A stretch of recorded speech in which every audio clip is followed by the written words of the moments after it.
नमस्कार, स्वागत है आपका खबरनामा न्यूज 24 पर और मैं आशीष पांडे आपके साथ।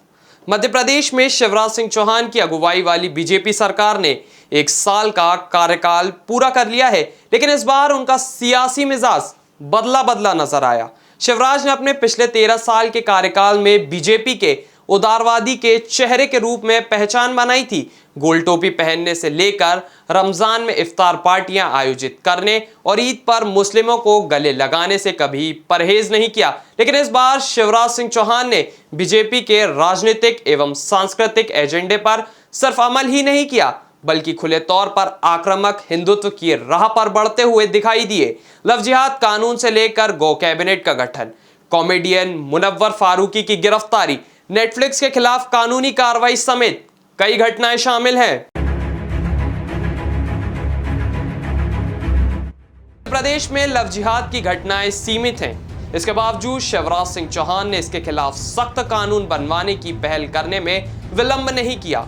शिवराज सरकार ने लव जिहाद के खिलाफ कानून बनाया है। उसके तहत जबरदस्ती, लालच या प्रलोभन देकर विवाह करने को संज्ञेय और गैर जमानती अपराध माना जाएगा और 10 साल के कारावास का प्रावधान रखा गया है। हालांकि मध्य प्रदेश में धर्म परिवर्तन निरोधक कानून काफी पहले से ही मौजूद था, जिसके तहत अगर कोई अपना धर्म बदलना चाहता है तो इसके लिए उसे जिला मजिस्ट्रेट की अनुमति लेनी पड़ती थी और नहीं करने पर सजा का प्रावधान था। लेकिन शिवराज सरकार ने अब लव जिहाद कानून को यूपी के योगी सरकार की तर्ज पर काफी सख्त बना दिया है।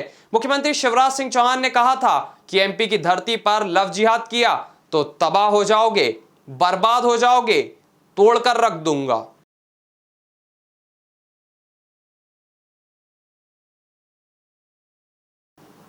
कॉमेडियन मुनव्वर फारूकी के खिलाफ इंदौर में हिंदू देवी देवताओं के अपमान के आरोप में शिवराज सरकार ने सख्त एक्शन लिया था।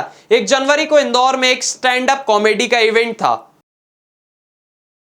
बीजेपी विधायक मालिनी गौर के बेटे एकलव्य गौर ने शिकायत की कि फारूकी ने कॉमेडी शो के दौरान हिंदू देवी देवताओं और गृह मंत्री अमित शाह पर अभद्र टिप्पणी की, जिस पर एक्शन लेते हुए पुलिस ने गिरफ्तार कर लिया था। सेशन कोर्ट और मध्य प्रदेश हाई कोर्ट ने मुनव्वर की जमानत याचिका खारिज कर दी, जिसके बाद सुप्रीम कोर्ट से उन्हें जमानत मिली। शिवराज सिंह चौहान ने गो कैबिनेट गठित किया है। यह अपने तरह के देश के इस पहले कैबिनेट में मुख्यमंत्री के अलावा प्रदेश के पशुपालन, वन, पंचायत और ग्रामीण विकास, राजस्व, गृह और किसान कल्याण विभाग के मंत्री शामिल किए गए हैं। गो कैबिनेट के फैसलों के क्रियान्वयन की जिम्मेदारी इन 6 विभाग की है। शिवराज सरकार गायों के कल्याण के लिए अलग से टैक्स लगा रही है और साथ ही मुख्यमंत्री ने प्रदेश में गौशाला संचालन के लिए कानून बनाने और आंगनबाड़ी केंद्रों में बच्चों को अंडे के बजाय गाय का दूध दिए जाने का भी ऐलान कर रखा है।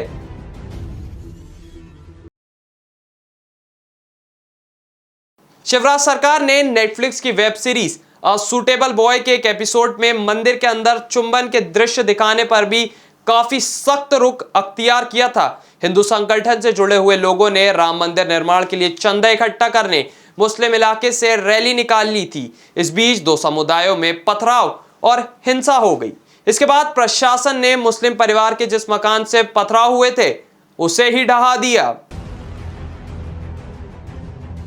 ऐसे ही सीएए एनआरसी के खिलाफ प्रदर्शन के दौरान सार्वजनिक संपत्ति के नुकसान की वसूली की गई और न दिए जाने पर संपत्ति को कुर्क करने का आदेश दिया। यूपी की तर्ज पर मध्य प्रदेश में भी शहरों के नाम बदलने की मांग उठी है।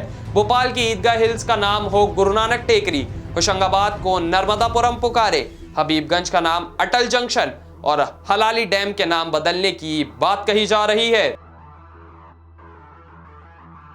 बता दें कि शिवराज सिंह चौहान 2005 से लेकर 2018 तक लगातार मध्य प्रदेश के मुख्यमंत्री रहे। इस दौरान उनके बारे में अक्सर कहा जाता था कि वे हार्डकोर हिंदुत्व वाली बीजेपी के अंदर पूर्व प्रधानमंत्री अटल बिहारी वाजपेयी की उदारवादी विरासत को आगे बढ़ाने वाले एकमात्र चेहरा हैं।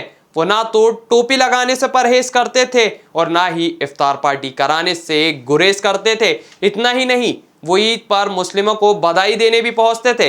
लेकिन 2018 में हार के बाद उन्हें सियासी तौर पर गहरा झटका लगा है और अब जब वे सत्ता में वापसी कर चुके हैं तो तेवर उनके पूरी तरह से बदल गए हैं। यह वह शिवराज नहीं है जो अपने पिछले 3 कार्यकाल में हुआ करते थे।